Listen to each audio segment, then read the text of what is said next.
大家好，我是阿健，做一個溫暖的廚師，歡迎大家來到天天相見廚房。人到了一定的年紀，一定要懂得好好善待自己的身體。很多人只知道單獨吃枸杞，卻不知道把陳醋和枸杞搭配在一起泡一泡，兩者簡單相融，作用直接翻倍，輕輕鬆鬆就能解決成年人很多日常的小煩惱。老話都說，人到中年不得已，保溫杯裡泡枸杞。大多數人平常只是乾嚼枸杞，或者直接泡水喝，其實這樣根本發揮不出枸杞真正的營養價值。今天阿健就把老一輩代代流傳下來的養生吃法，毫無保留詳細分享給大家。做法簡單，成本還特別低。首先，我們準備一些品質上好的乾枸杞。想要養生食材吃得乾淨，清洗這一步絕對不能偷懶。往枸杞裡面加入1勺食用鹽，再加1勺普通麵粉，倒入清水，完全没過枸杞。鹽可以起到殺菌抑菌的作用，麵粉自帶超強的吸附能力，能夠深入吸附枸杞褶皺縫隙裡面藏着的灰塵、雜質與殘留髒東西。平時我們肉眼根本看不見的髒物，全部都能清洗乾淨。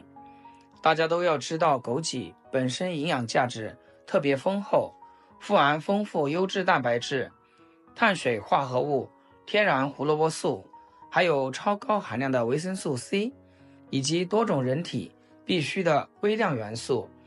日常堅持食用，對我們的身體滋養益處特別大。簡單抓揉1分鐘，我們再用清水反覆多淘洗幾遍，一直洗到盆裡的水質變得清澈透亮，沒有雜質為止。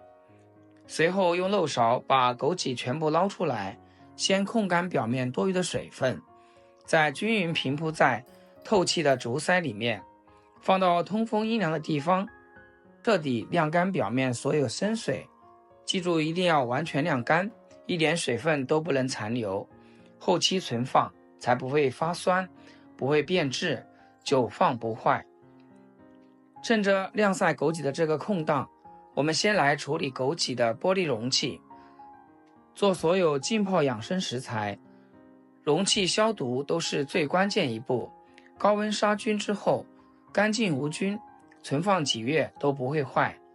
燙好的玻璃容器一定要用乾淨布擦乾內壁所有水分，做到全程無油無水，這是長久存放的核心重點。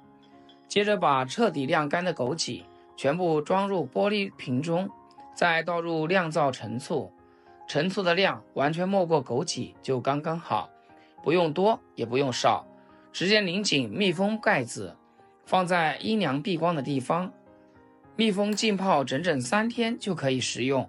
如果是室外溫度高，咱們就进冰箱冷藏储存，這樣做出來的醋泡枸杞口感酸甜溫潤不刺鼻，酸爽解膩，養生溫和，比單獨泡水好吃太多。平時直接吃或者泡水喝都非常合適。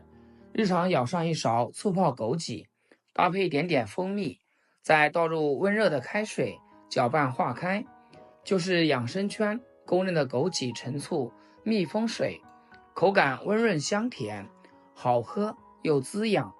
長期堅持喝上一段時間，身體會給你意想不到的驚喜。尤其平時經常熬夜、氣色不好、精神狀態差的朋友，一定要堅持試一試。食材都是家常平價好物，做法簡單零難度，養生不靠貴價補品，日常簡簡單單就足夠。我是阿健，關注我，每天都是家的味道。